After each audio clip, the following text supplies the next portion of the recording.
Greg and Richard right here on Talking Red.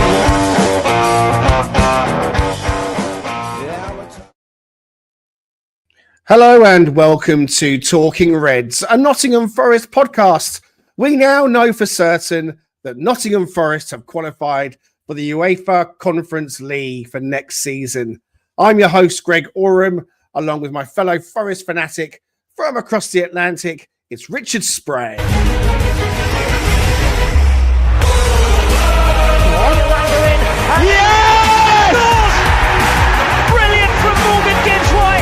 Gibbs-White, what a goal that is, right wing for Hudson-Odoi. Brilliant from Gibbs-White. Hudson-Odoi into the penalty area, right hand side. Yes! Hudson scores! Yes! Inside left channel, great shot! Forest are ahead! It's Chris Wood! The first time they've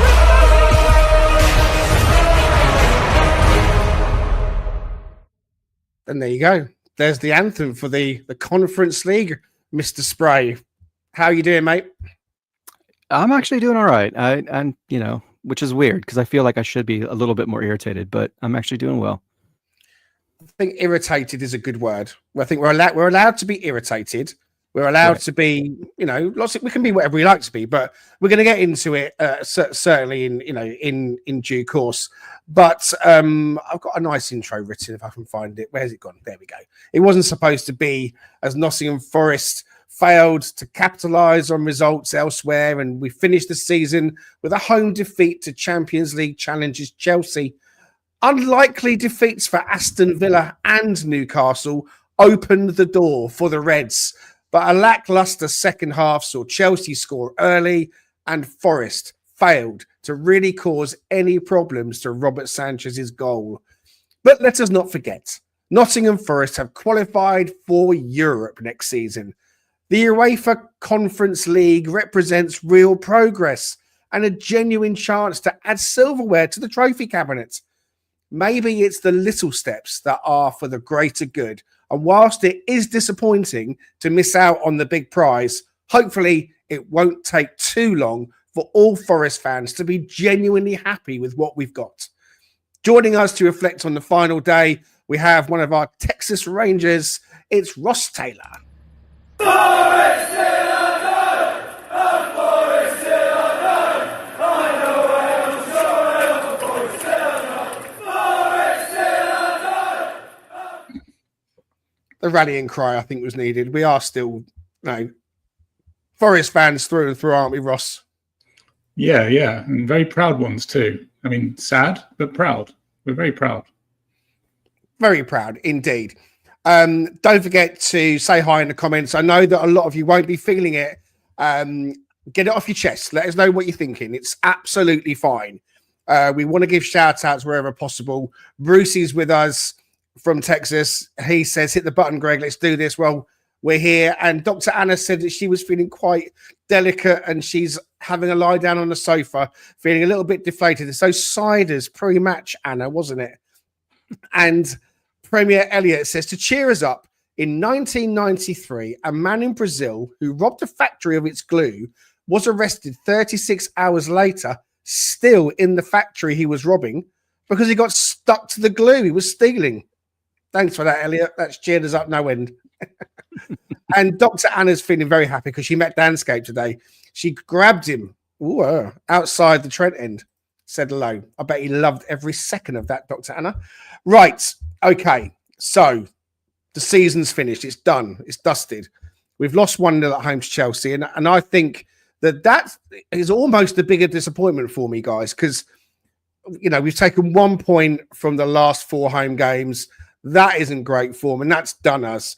But it was a scrappy, crappy goal as well. Had to be Levi Colwill, of course, following, the playoff final when he was responsible for the own goal that saw us get into the Premier League. So football has a funny way of kind of going full circle and different things pulling out the woodwork. So what I really hope, though, is that, as I said in the introduction, that we will at different times it's going to happen for Forest fans. Some of us will feel it already. It might take a day or a few weeks for others to feel really happy with what we've achieved. of course, we're going to feel disappointed because for so long we were in the top 3, top 4, and it felt like the impossible dream was going to become a reality, and for it to fall away and for us to effectively, not be able to take that opportunity. And I don't want to say bottle it. I don't believe that it's bottle it at all. It's not that. I think that we just didn't have the squad depth. I think that that's just what's come to hurt us at the wrong time. The squad depth just wasn't quite there for us. So no one's bottled it. No one's failed. This has been a successful season, Richard. Don't you think? Oh, yeah. I don't think there's any other way to look at it, frankly. As Jordan Thielen said, and I think Dr. Anna used the same word, deflated. That's fine. You can feel deflated, and I can understand that very much. But the irony of, the thing that had been what we kind of hung our hat on the first 2 seasons was home wins. The thing that we couldn't get was away wins. The thing that we did get towards the end of the season, the 2 wins we've had recently have both been away. The irony, unfortunately, of every time we seem to make an error, it ends up in the net. The irony of the one person who we can rely on probably just as much as anyone, Nico Williams, is the one who makes the error. And just the irony of being right there and feeling like, my goodness, these guys got the results we wanted, which we hadn't been getting for weeks, and it didn't come through. But you know what? As you stated, Greg, it doesn't matter. In the end, we got to Europe. We moved up 10 spots from where we were the previous season. We doubled our points total. And it's just been a remarkable ride through the process, and we'll see what happens in the off season in terms of departures and things of that nature, but you can't be anything but grateful for what we've been able to experience as a fan base this season, even if right now we're a little bit soured, a little bit, struggling a bit. And you know what as well, Ross? I mean, UEFA Conference League, there it is on the screen. It's a European competition. And I remember, I back in the day when it was just the European Cup, you had the European Cup, you had the UEFA Cup, and you had the Cup Winners' Cup. And no one ever thought, oh, well, it's just the Cup Winners' Cup or it's just the UEFA Cup. Everybody still, all the teams that is, put value in those European competitions. And whilst the UEFA Conference League is only, 3 or 4 years old or something like that, and people were kind of slating it for, well, why is that being created? It's a nothing cup, and you do have more. What's the word I'm looking for? You have countries and teams that we've never heard of as much in this competition. There are still some pretty good heavyweights in there. How are you feeling about it all? Well, ultimately we have to be, as I mentioned earlier, proud. Let's be realistic. There is a hierarchy to these European competitions, and this is the bronze medal. But we got the podium finish, which nobody was expecting. So, as sad as I am today, the thing I'm hanging on to here is timing and perspective. I'm pretty sure that every day that gets close to the Conference League, I'll get more excited. And the perspective of, the pain of our Forest experiences over 5, 10, 25 years makes today a fabulous day. And it's absolutely what we would have signed up to if we had offered this at the start of the season. So, I'm proud of the contribution of the team. As you say, we were a little light towards the end, and maybe we just didn't quite have those street smarts at, as Fergie says, squeaky bum time come the end of the season. Some of those teams around us were on awesome form, and we just fell away. And yes, it was a missed opportunity, but still a lot of reason to be proud, and there's going to be some great away days in that Conference League. Absolutely. Mark, Wayway, NFFC, £2 donation in the pot. Thank you very much. He says he's gutted after the other results. A good season, though. Absolutely. I suppose that does make it a little bit more galling in that today wasn't just... There was combinations that needed to happen. We needed to win, but we still needed either Villa or Newcastle to not win. A draw for either would be enough, Richard. They both lost.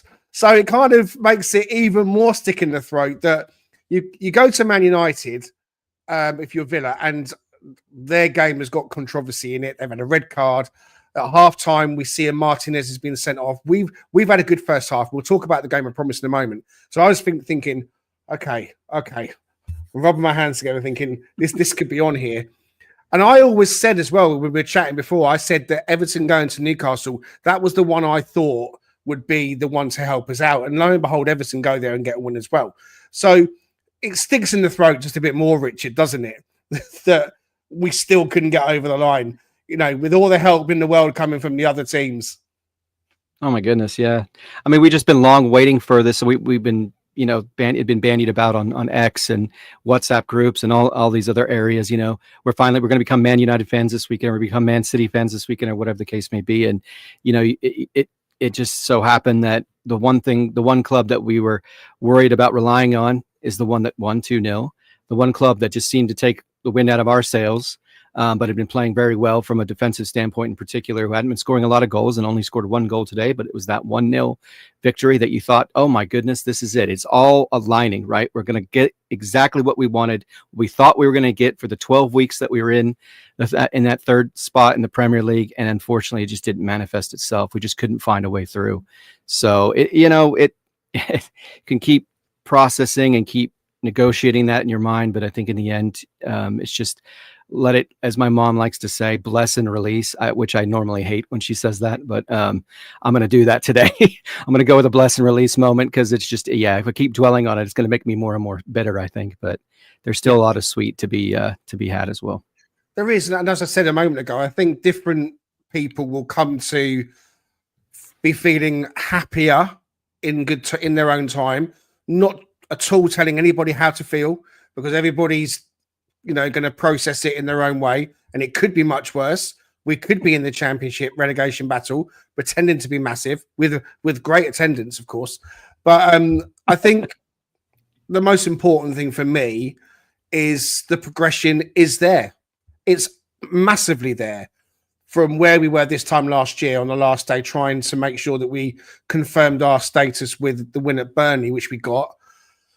And it's been an absolutely fantastic season. I mean, the amount of games that we've done podcasts on in our first season as Talking Reds, where we thought, God, this is great. Doing a podcast is great fun, because we had so many good games where we'd won to talk about and doing the previews. So loads to feel positive about. And as I say, all Forest fans will make their way to that feeling, I'm sure, when they're ready to. But let's just talk about the game itself, Ross. Nuno decided to go unchanged, with Sangare keeping his place. How did you feel about the lineup when you saw it? Were you rather hoping for Hudson-Odoi to start the match? Well, I think it was going to go one or two ways. It was either going to be, hey, we're going to just keep it tight and probably condense the game into that last 30 minutes and bring Hudson-Odoi on with a view to trying to get a goal, or we were going to start with him, try and get that first goal. And then when we went behind, obviously we then had to use him as a weapon to get back into it. So I know it was a bit mixed amongst the fan base as to whether we should just gone for it with our best team versus starting with Sangare, but he'd had a good couple of runs in the last few days, and I was okay with it, to be honest. And we don't know exactly where Callum's at in terms of fitness, but playing his former side, I did expect him to start, because, there's a lot of legacy there. And if he was going to have a moment, he was going to have it today. So it was a bit of a surprise that he didn't get the nod, but I was at peace with it. And yeah, it just worked out the way it did, right? We just couldn't quite get that first goal and get across the line. I think the key moment was that Wood miss before half time, and could have been a different story. I was quite happy with 3 in the midfield, and I was happy with Sangare playing. I thought he was very good. Again, it's there for everyone to see. His forward passing has been really attractive on the eye. His physicality has been pretty good. He looks like that leaner Sangare we saw in pre-season when everyone kind of sat up and thought, okay, hang on a minute, Sangare's looking good, isn't he? And then he got that injury, unfortunately. And the fact that he couldn't get himself back into the team sooner than 4 games ago, like I said, I've said a few times, this for me at the time was a bit of a head scratcher, but that now that he's made his way back into the team and he's looking the way he's been looking, I absolutely I'm hopeful that he stays at the club and that we can really start to see him go from strength to strength to strength, because ultimately we need the best of him in Europe, whatever European competition we were ever going to get into. And I think in the Conference League, he'll just lap it up. But that first half, I thought Forest looked good, Richard. I thought we did have the most of the possession for a while. Certainly the first 30 minutes. We looked lively down the right with Aina and Alanga. Alanga was nipping in across the front line. A few fouls coming in the midfield from Caicedo and others. And I thought if anyone's going to score the first goal before half-time, it was going to be Forest. Chelsea had that one flash across our goal that Neto poked over, which I wasn't too worried about.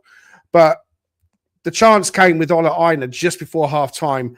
And when that ball fizzes over to Chris Wood, I'm thinking, this is it, goal. And he's been so clinical and he's been taking chances and scoring from such small amount of chances. It again, he just couldn't quite get it in and it bounced a little bit too hard off his shin and fired over the bar. That was possibly a turning point, don't you think? Yeah, it was. And I see some comments about, I know Bruce was a big advocate for starting Callum Hudson-Odoi, but there was nothing in that certainly the first 7 to 8 minutes that told me that we weren't going for it. I mean, you can say what you want about Dominguez in terms of his propensity to play in a more offensive sort of minded game. But I thought his passing was really nice today. I thought he had a couple of nice balls to get Alangas into space. And so, yeah, I mean, that I thought Aina was very front foot in a lot of ways as well. Like you just pointed out, Greg, in terms of that cross, they were trying to get crosses in the box, not always successful. I thought their distribution and movement was really good and crisp. Nico, I thought Madueke is a difficult player to play against, but I thought he had a lot of nice tackles in that first half to kind of derail his progress up the pitch. So it felt like all the players were playing at a pretty high level. And you pointed out Sangare. That when he stood up Cole Palmer in that one play, he ended up not getting the throw, but I mean, he couldn't even get around him for a second. And that's a very difficult player to manage when you're at the height that Sangare is, right? And clearly we know how quick Palmer is, but yeah, I agree with you. That was a golden opportunity. Normally it feels like 9 times out of 10, 8 times out of 10, whatever Chris Wood's conversion rate is at this point, he would have finished that without any problem. And it's just unfortunate because we were kind of talking about it before we came on to the pod, that it's just our reliance on his conversion rate at times has been a little bit too much, and as it should be, because the guy's been brilliant. But yeah, he's not quite had the same level of consistency, but he's still been a great player in a lot of other ways, clearly. And so, yeah, I think he had another. I know we'll get to the second half, but I think he had another pretty golden opportunity late in the match too. So it just wasn't our day. Unfortunately, we couldn't find the back of the net. I thought everything else, though, for the most part, sans the mistake by Nico, was really well managed, and you can just see it, just the way that we were attacking, especially when you look at the second half. My gosh, the last half of that half in and of itself, we were just absolutely coming at them and just couldn't find a way through, unfortunately. So half-time comes. We then look at the scoreboards elsewhere. As I said before, Villa go down to 10 men with their goalkeeper getting sent off. Still 0-0 at Newcastle. And so it felt like it was kind of cagey all round. Man City had gone ahead at Fulham and they were not really in the equation anyway. So it wasn't really looking at them too much. How are you feeling at half-time, Ross? Kind of cast your mind back. We've had a pretty good first half, I'd say. And then the second half is about to start. Villa are down to 10 men. Newcastle, Everton drawing. Did you think that we were going to do it at that point? Yeah, I was feeling pretty good. I mean, I was always nervous about our ability to get the win, but I was actually in a bar in Austin and I had a Chelsea fan to one side, a Villa fan to the other, and then it was in the Newcastle bar. So it was pretty immersive in relation to the top 5 race. But yeah, I think most people were kind of more nervous than we were at that point. But with the results going the way they were with Villa, it definitely felt like here's an opportunity here if we can take care of our own business, and ultimately we didn't. And that's the miss, right? And I wasn't expecting the teams above us to drop points. Candidly, I thought that Villa, Newcastle, and City would do enough, and ultimately Chelsea kind of limped in, to their favour, really.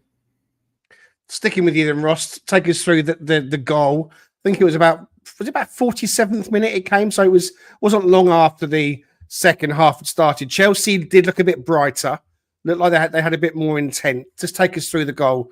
It was a little bit of a mess, wasn't it? A bit of a poor goal to concede. Yeah, and it's always frustrating when you kind of concede a goal so quickly after the break, because it either means that you feel like one team's either not kind of at the races straight from the break, or the other team has kind of got an advantage by regrouping. And so coming so close to half time after getting that good first half was disappointing. As you mentioned earlier, Nico had a moment where he probably would have wanted to forget, but again, we can't criticize individual performances. He's one of the candidates for player of the season. He's been absolutely a standout. But as a result of that, we they're in a position where they can get a strike on goal, and it wasn't the greatest finish from Neto, I think, and it was a solid enough save, but it felt like a cheap goal. It didn't feel like they created anything magical that would win a game. It just felt Chelsea-ish, frankly. In the last 10 games, they've just about done enough to limp home, and so therefore it was even more frustrating because on another day we would have not conceded that goal. I think I'm struggling to remember in the whole match another worry on our goal. When I say worry, moment where, oh my God, they're going to score. I mentioned the Neto flash in the first half, which again wasn't that troubling, but in the second half there was nothing else. It was a scrappy goal. I don't really blame Nico too much, if I'm honest with you. I mean, Murillo's headed it out quite well, and then it's kind of come back in, and Nico's tried to deal with it, and it's just glanced off his head into Neto's path, who's popped it across. And Einer's probably switched off. If you watch it back, he didn't follow Levi Colwill back in, so Einer has probably switched off a little bit. But again, I'm not pointing the finger at him or anyone. It was just a poor goal for us to concede, and Chelsea have been better defensively of late. It feels like they've been a bit more organised, and it just kind of fell into a situation where once they'd scored, we were going to have to try and solve the puzzle, and their puzzle just became a bit tighter. They went to 5 at the back with about 15 minutes to go as well, and they started to change things around a little bit. So it was frustrating, and ultimately I was a bit more concerned with our lack of chances being created as well. I don't think we created enough, Richard, in the second half. The ball was being pinged around in midfield a lot more. Were you a bit frustrated as well with that? Did you think that we should have been more on the front foot? Yeah, it was weird. I mean, and I think there was a stat that was shared at the beginning of the match where we were kind of controlling things a little bit early. And I can't remember who it was who said it, of the announcers that we had, but saying something about how didn't really seem to get points too often when we had high possession. So we were kind of it felt a little bit like we're getting them all moving, but never really finding an actual significant window. I think we had 2 big chances in the entire match. I think 10 shots in total and not many on target. So it just wasn't, unfortunately, it's a sort of typical Forest performance when it comes to how we manage breaking, transition, stressing them in that way, because we certainly have the personnel to do it. It just didn't seem like we quite found that opening. I don't know what else I could say other than just sort of seemingly maintaining possession, but never really finding anything really substantive from it. So, yeah, I mean, it's I don't know how else to find it. Really, it's just not our day, unfortunately, in terms of how we managed getting to that final third into the box and doing something profound with it and to get it in back of the net.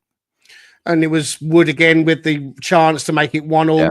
1-1 would have got us in the conference, I beg your pardon, in the Europa League, which I think, as I said to you off air, I think if we'd if we'd got qualified for the Europa League, I think the mood would be a whole lot different as well. I'm not I am happy with conference football because it's Europe, but we've kind of known we were in that now for a week or so, or a bit longer. So it would have felt like, okay, a draw, we hadn't lost the game, we were in Europa at least. But do you think Wood should have done better with that chance, Ross, the one in the second half at the end? Yeah, I mean, it felt like today he had 2 half chances and just happened to miss out on both. The one in the first half and then that second one, he seemed to be leaning back a bit. And when we play that high efficiency game where you expect your striker to score, I mean, you run the risk, right? Some weeks you just won't get them in. So we can't expect him to score. He's one of the most efficient strikers in Europe this season. It just happened to be today that he just didn't convert one of those 2 half chances. So, from an XG perspective, maybe he was due on today, but I don't think we'd be too hard on him. There were tricky enough chances. To my previous point about the Conference League, if you think about it differently, imagine if there was some jeopardy beneath us, had Brighton or Brentford or one of those teams been beneath us and we actually earned it today. It would have been a completely different sensation. So, we can't take it for granted. 7th is an incredible finish, fact.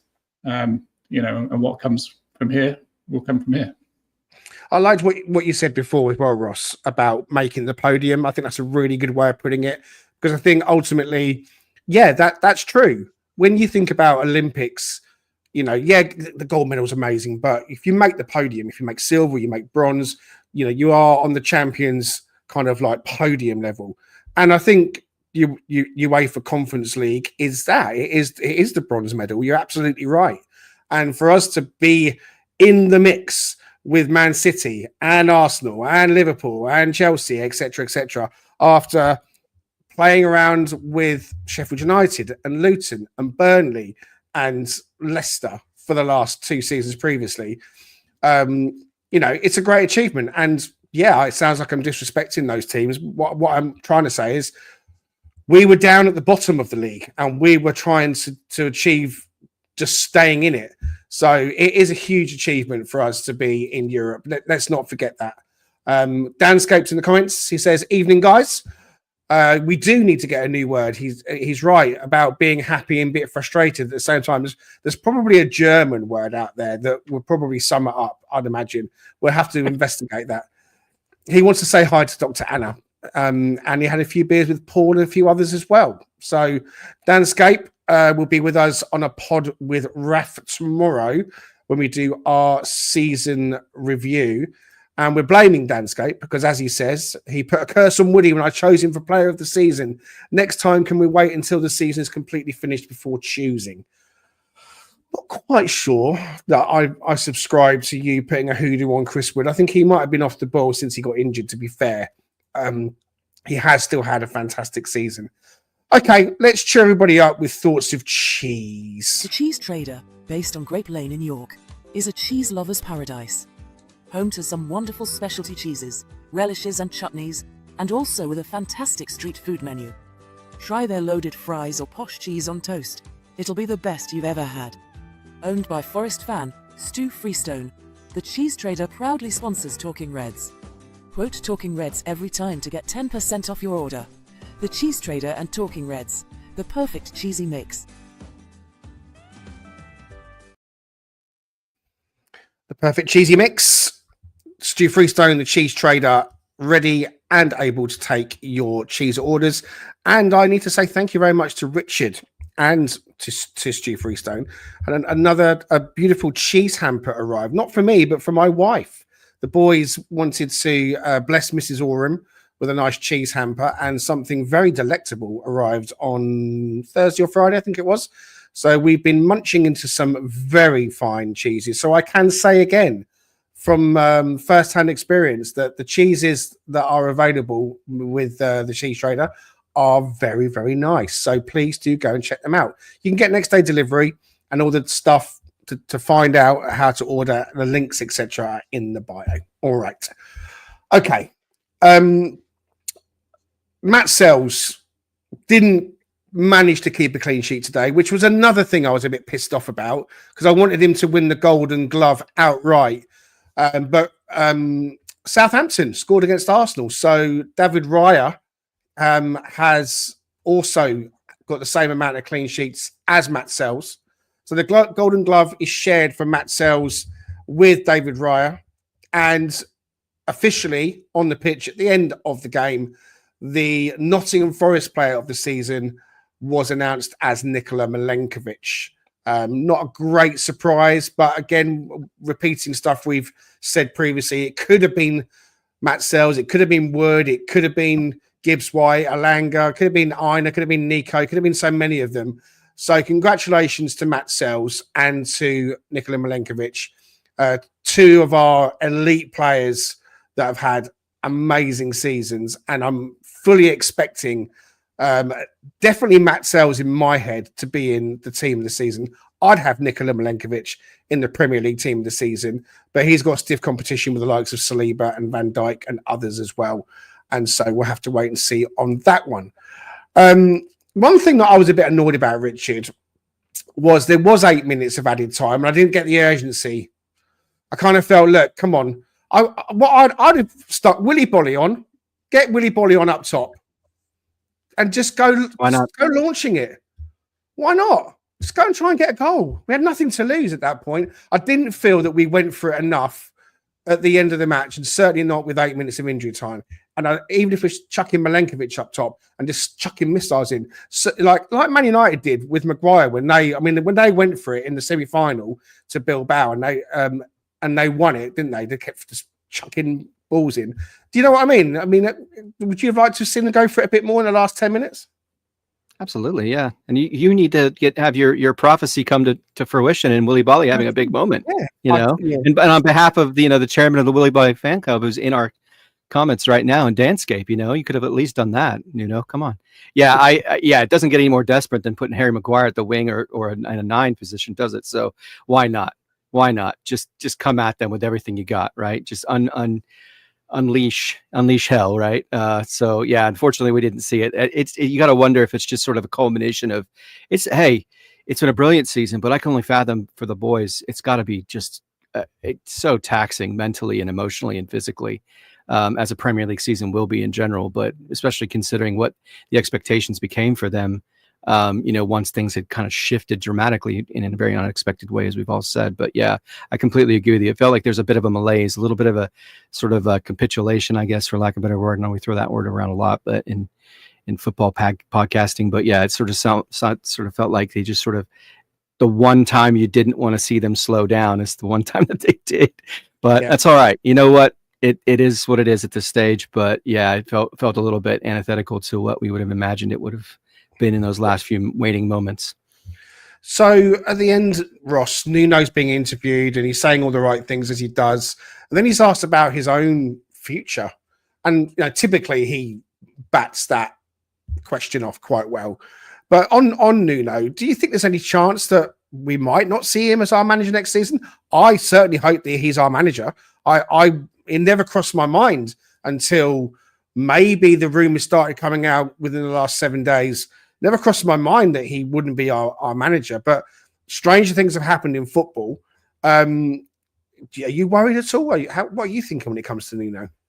Yeah, I wouldn't have even thought about it before the Leicester game. And I think the swirl around the sort of Gary Neville comments and just the clickbait culture we live in, it could just be paper talk, frankly. Like someone sees a degree of consternation between owner and manager and they want to start swirling the rumours. I could understand why a big Italian team like Roma would be interested in him. I mean, but I'm still leaning towards it just being paper talk, frankly. He's had a great season for us. We're doing all the right things. I don't know the man, but why would you roll the dice, I guess? Well, look, I mean, you brought me onto the topic I wanted to cover next, which is Gary Neville.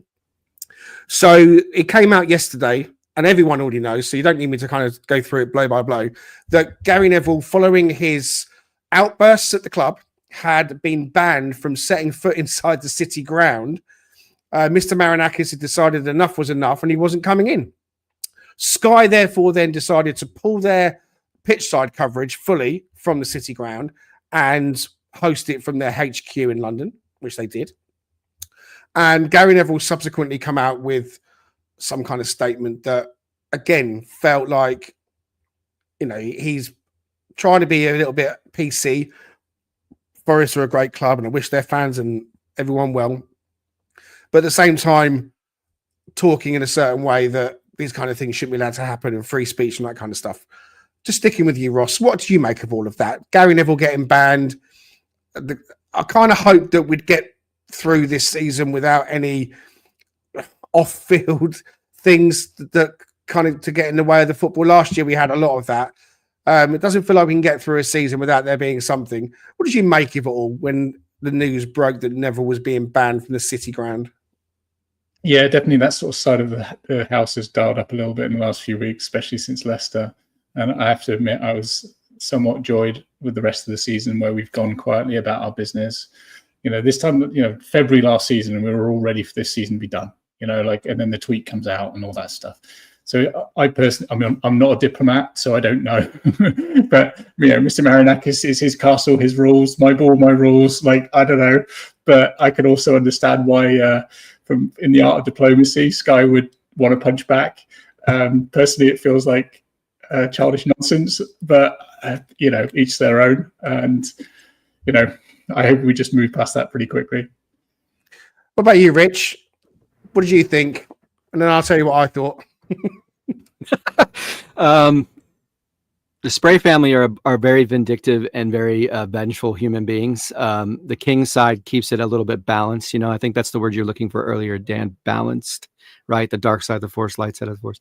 Yeah, but I also kind of like his antics sometimes. I and that's not to say I relish in childish behavior by any means, because I deal with enough adults at work who seem to act like 5-year-olds. I don't, but at the same time, I completely agree.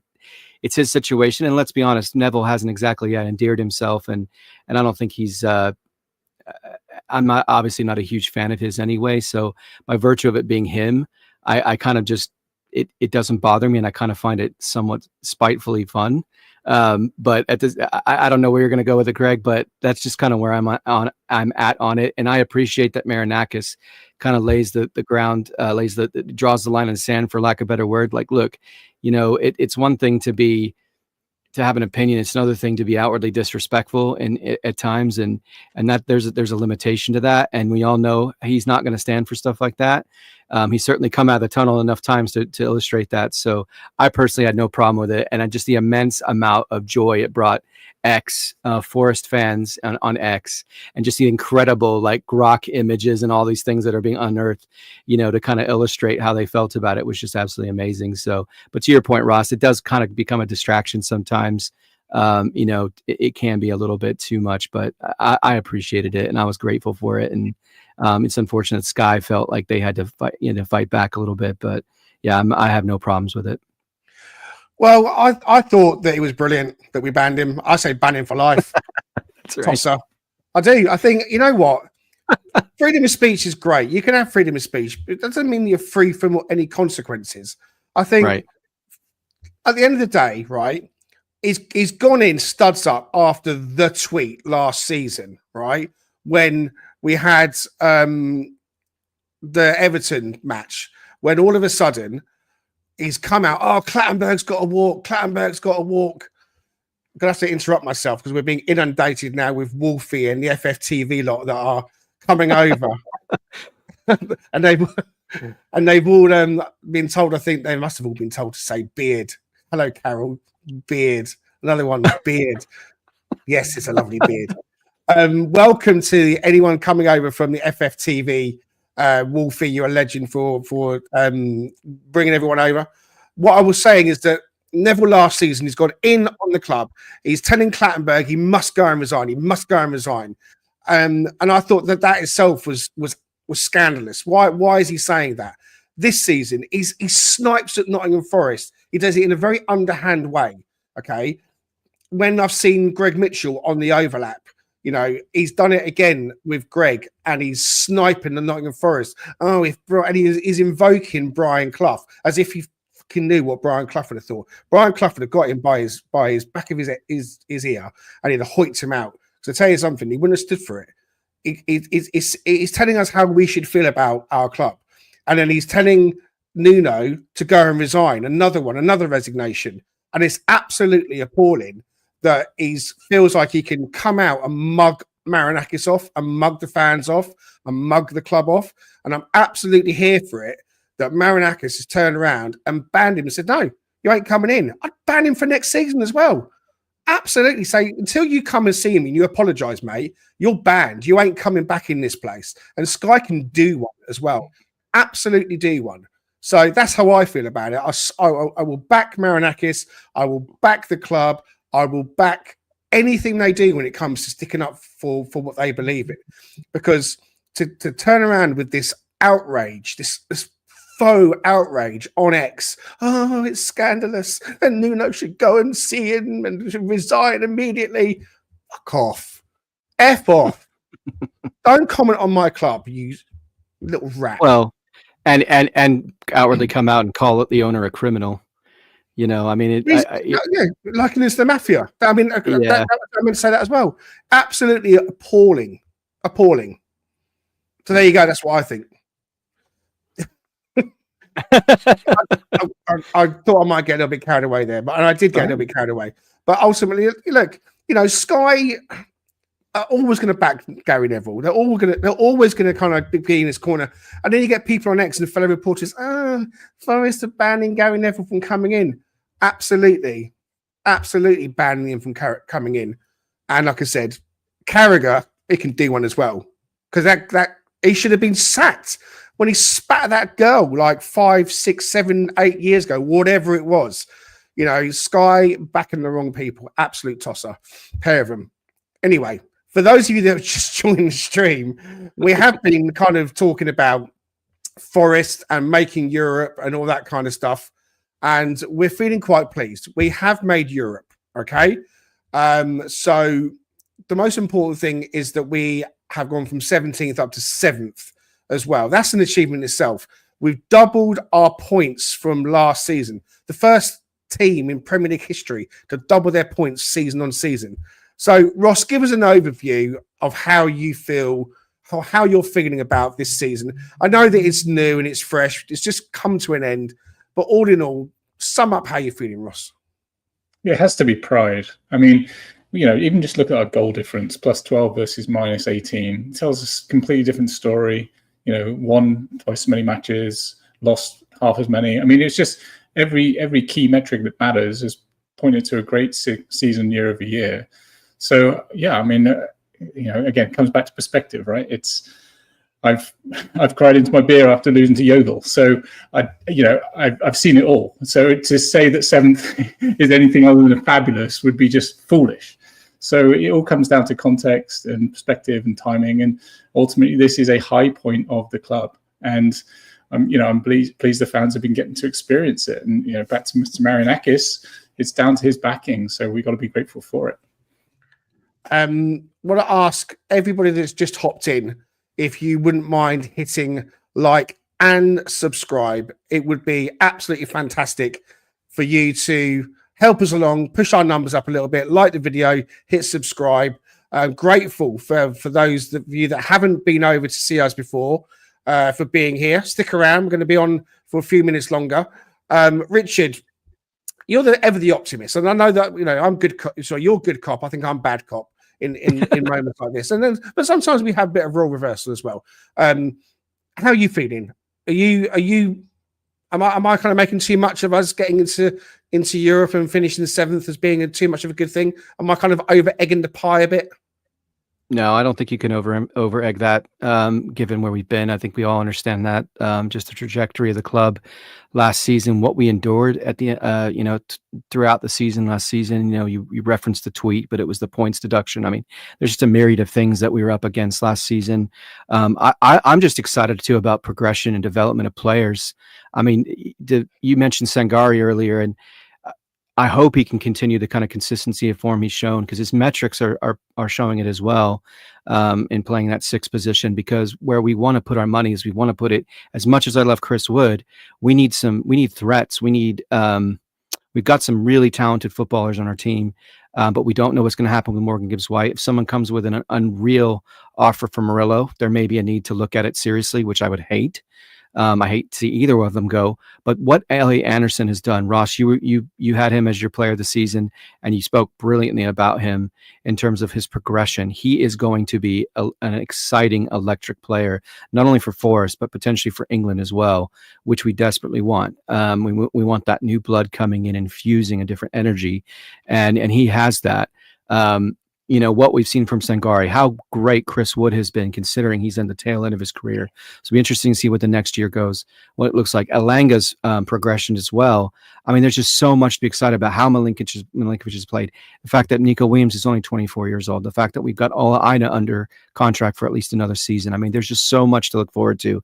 And it's about how that culture was developed as well. We've been saying that since the beginning. And that's the thing you worry about losing in particular, when if Nuno, if heaven forbid anything were to happen where he were to get a good offer and leave for any reason whatsoever. And it just seems like that's going to hope that to me would have just as much damage as anything else, because it's the way that these guys have coalesced. It's the way that they've come together in a sort of unified, in a way, in a spiritual sense, I guess, for lack of a better word, that soul, right, Greg, that we've talked about so frequently. So yeah, you can't be anything but excited for what the future holds. And with a little bit of a great recruitment that we know we can get from who's in those seats, who drives that forward, I think there's going to be a lot of players that are going to want to come and play for us, because they can see we're right there. We're right on the cusp of breaking through, just like Villa did a couple of years ago, and how they've trended, and I think we've managed our money well, done a lot of good things. I mean, I encourage people to go back and look at Raf's episode on the finances. We'll talk a little bit more about that stuff to come as well,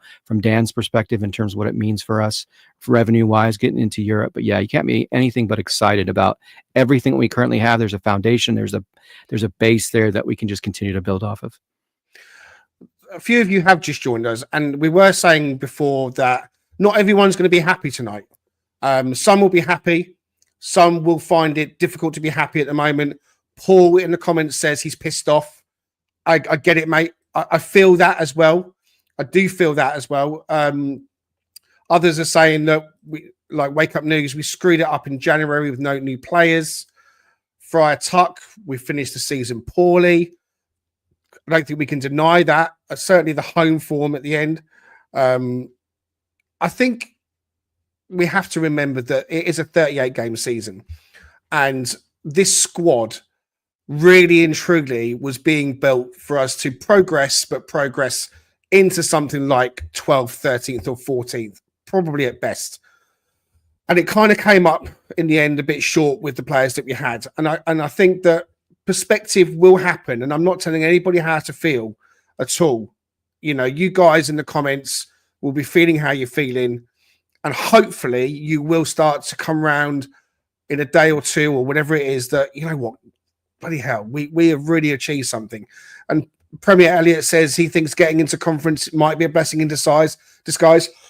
It's those small steps towards something as well. And actually, I think back to 2 or 3 seasons ago when West Ham won the Conference League, and I remember watching that and Declan Rice lifting the trophy, and I thought, wow, how amazing was that? That a team like West Ham, that similar to us, haven't won anything for God knows how long, for them it was huge. Chelsea, when they win it on Wednesday, probably won't be that bothered because of their recent history. If we go into the UEFA Conference League and we end up going deep into it, then it's another chance for to have a successful season.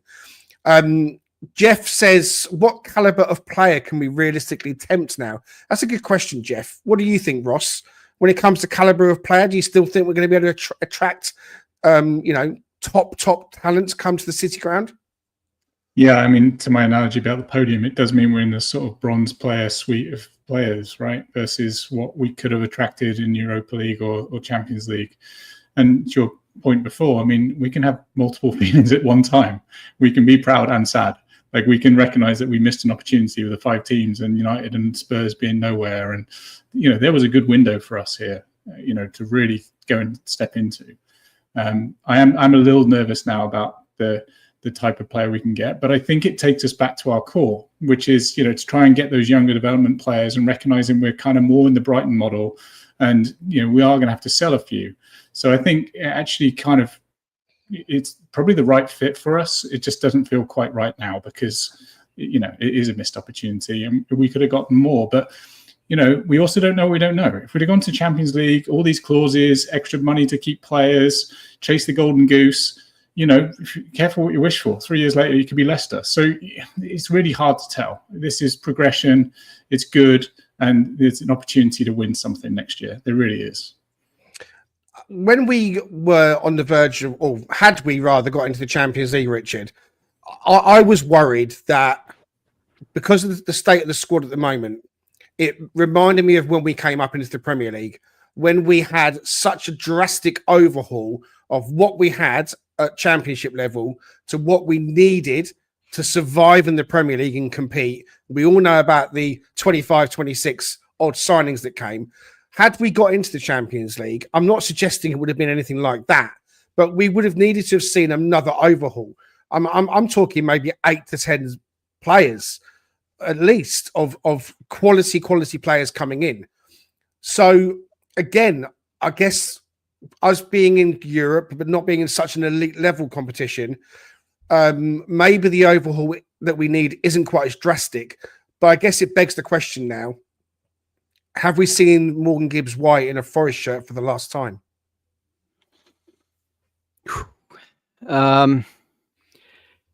My heart tells me that maybe we have, and I don't think it's because we don't want to keep him. Our owner doesn't want to keep him. He wouldn't want to play for us next season. I think it's about maximizing the value on a player who's right there to do that with. And it's an unfortunate, maybe I'm going to get pelters for this, but it's an unfortunate business decision I think has to happen, because if you've got a club coming in, like Man City, who are ready to pay that much money for him potentially, with the possibility of, hey, we can add a talented winger / attacking midfielder, maybe in a McAtee in the process. I just don't know how you can turn that down, because for the trajectory of the club doesn't mean it won't be a good trajectory with him. It just means that I think for long-term sustainability, it makes sense. As Ross just pointed out, you've said this so many times, Greg, and you're absolutely on point with it. We all know at some point these players are going to move on, and it feels like, unfortunately, the right time for him to do that. If there's any reality and seriousness to the desire for Man City to come after him, for that kind of top dollar, I think we have to do it. And we as you pointed out, there's really two schools of thought here, and I'm sure we'll get more into it. There's a sort of balance between bringing in a high caliber player to probably go along with Chris Wood in that 9 role, and then there's opportunities potentially with the kind of players we have in our starting 11, and we're talking some of them young as well, like Elliot Anderson, to still bring in some younger players from that South American market, potentially from other places, in academies at other places that might provide depth because they are talented, but they may be a year or so away from actually contending for a starting position. And there's nothing wrong with that, because that's the way that you should do it, because that's the way that we've seen it be successful for a lot of clubs, and particularly those ones in and around the area we are. And let's not kid ourselves. I mean, we're way ahead of the curve. I mean, no one would have thought we were going to be here. But maybe we don't get the same caliber player. We're not as attractive as we would be if we were in Champions League, but that also comes with a significant price point. And can we afford to just do a Manchester United and kick the can down the road and keep throwing money at it and hoping that somehow it's going to be okay? We're going to sort it out for next PSR window, right? That's just not good business, and it's not the way to do it. And I think it puts us more in jeopardy of potentially becoming a Leicester, because we might throw so much at it and be tempted to do so that it doesn't become sustainable. And we want to build, because that's what we need to do, and that's what I think where we're headed. And I'm very pleased with that. I hate to see Morgan exit that City ground and not come back for another match. Never wear that Garibaldi again, potentially, at least not in the foreseeable future. But I think for what we're trying to accomplish, it just makes sense to me. And I hate it.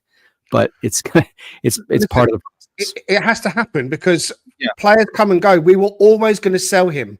It was always going to happen when we signed him. And when we signed other players, it was all about turning them into better players and selling them on for profit.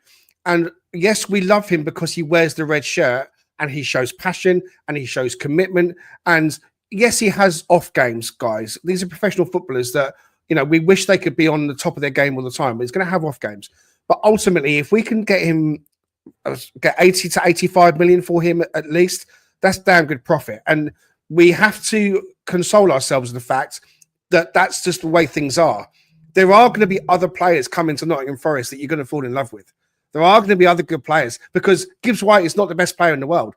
It may be that we are going to be taking Matheus Nunes from Man City. I saw that in the paper today, that Nuno is really keen on him to come into the midfield. He's been playing at right back for Pep. So there's a chance that someone like he can come in. There are other good players out there. And if Murillo goes as well, think about the profit we're going to make on him as well.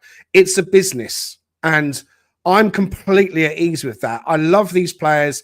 I love so much the ride that this season has been. But you know what? I absolutely loved the Championship promotion season, and Colback and Sam Surridge and Keenan Davis and Zinkernagel. All those players, I love them dearly for what they gave us in that moment.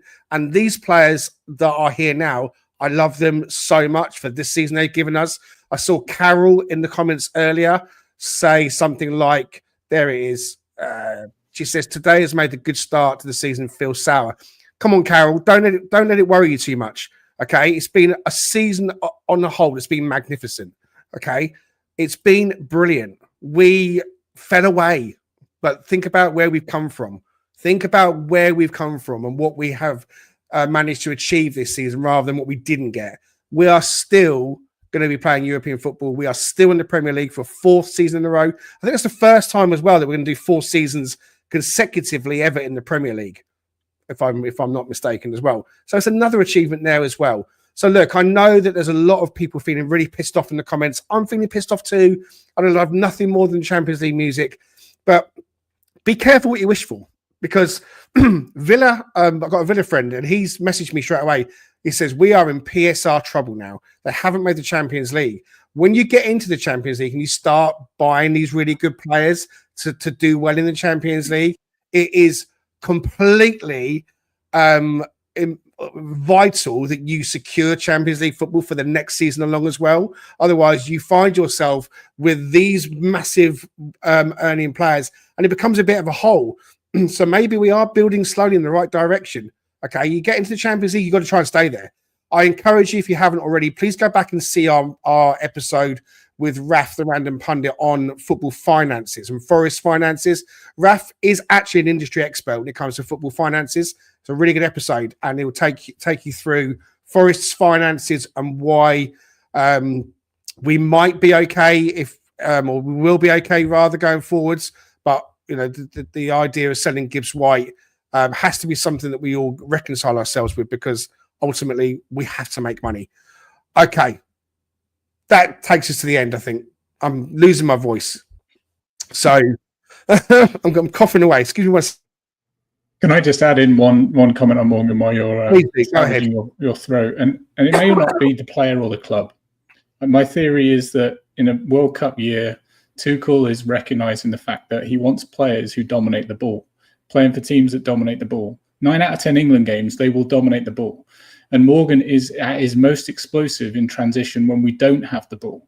So if he really wants to prove himself to be an England caliber player, he has to play for a team that dominates the ball. So that's not so much on him or on the club or anything else. It's just is. And, you know, good luck to him if it's Man City and we get a good deal out of it and maybe a McAtee on the other way. I do believe he will depart, but I think it's largely motivated by a World Cup year. Yeah, I think you're right. I think that's going to guide his thinking. If Man City come calling, Gibbs White's going to want to go. I've got no problem with that. And someone in the comments said as well what I was thinking, and we've all said it as well. We've got Elliot Anderson, and I think he's going to be brilliant if we put him in the number 10 role. You know, there are other good players at Forest already, and there'll be other good players coming through the door. Don't worry, guys. The season's over, and there's going to be another fantastic season coming around in August. In the meantime, between now and then, we'll be back with more content. We'll try and keep you entertained with some transfer speculation and some updates. Tomorrow, we're going to be back with Dan Scape and Raf the Random Pundit, 3 p.m. British Standard Time, with Richard and I to do a season review. We might not feel like it still, but we are going to try and be as positive as we possibly can. Right, Ross Taylor over in Texas, thank you very much for joining us. Anything final you want to add before you go? Yeah, I just want to put a quick shout out to a friend of mine, Mark Rogers, who's at the game today. Fortunately, he's come down with some severe illness, and you know, so every great win and every great season, I think, is meaning more to me. And you know, he and I used to go to games together 25 years ago, Ashton Gate, Elm Park, all sorts, you know, Upton Park. So long-standing friend who used to work together at Swindon Town Football Club, and we were flying the Forest flag together. And I just want to send my best wishes out to him and his family, Louisa and his son Henry and others. So may there be many great Forest experiences for them along the way. Absolutely. We echo that as well. We hope it gets better soon. Richard Spray over in Oklahoma, my compadre, my partner in crime. Signing off with some final thoughts, mate. Yeah, getting a little emotional because this is one of the few things that I was able to inherit from my grandfather. He used to wear this tie to like every business meeting and things he went over when he went over to China. He worked for Nottingham Lace for Simon May. And from the time he was 13 years old until literally he retired when he was just around 70. And so started as a bike courier and ended up as a sales executive for them. And there are so many people like him that adore and love the city of Nottingham and love Nottingham Forest with a passion that I can only hope to have.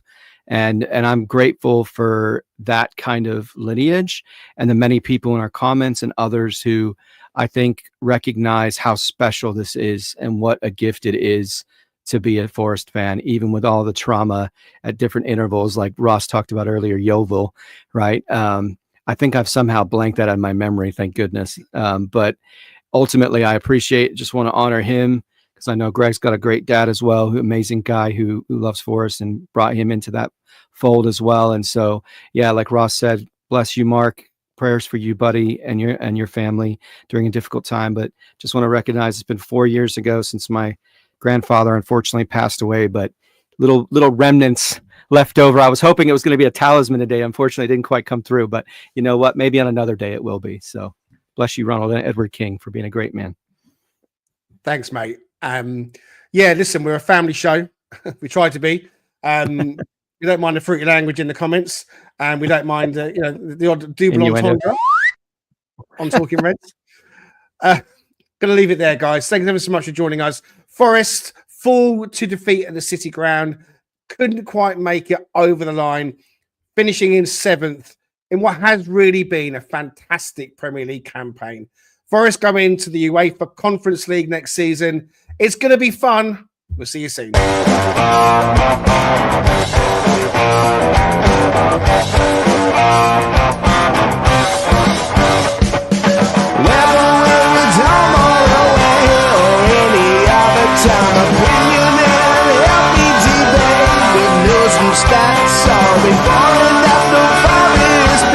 Come join Greg and Richard right here on Talking Red.